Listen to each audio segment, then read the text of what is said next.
Et puis je le disais en titre, le portrait d'une jeune documentariste, Delphine Yerbanga, qu'elle s'appelle, est diplômée de réalisation documentaire.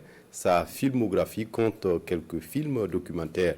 Elle est d'ailleurs en compétition pour le 27e FESPACO avec son film Traces d'un migrant, un long métrage de fiction. Son portrait donc avec Moussissé. Aussi loin qu'elle s'en souvienne, Delphine Yerbanga a toujours voulu faire du cinéma. Passionnée de films documentaires, elle quitte son pays, le Burkina Faso, pour l'Institut de formation aux techniques de l'information et de la communication du Niger, où elle obtient un Master 1 en audiovisuel et documentaire de création.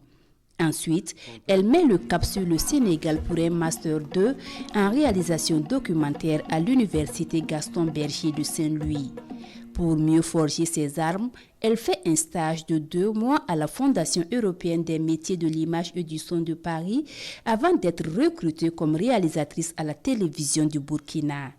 Et pour la 27e édition du Festival panafricain du cinéma et de la télévision de Ouagadougou FESPACO, Delphine sera en compétition officielle avec son film documentaire Les Traces d'un migrant. Je parle en fait des enfants, 2 jumelles, que j'ai eu la chance de rencontrer à Saint-Louis du Sénégal. Elles sont venues à moi quand elles ont su que j'étais burkinabé et m'ont demandé de les aider à retrouver leur père, qui s'appelle Abdoulaye Ouedraogo. Je me suis engagée, je dis, je décide en tout cas de raconter votre histoire avec ma caméra.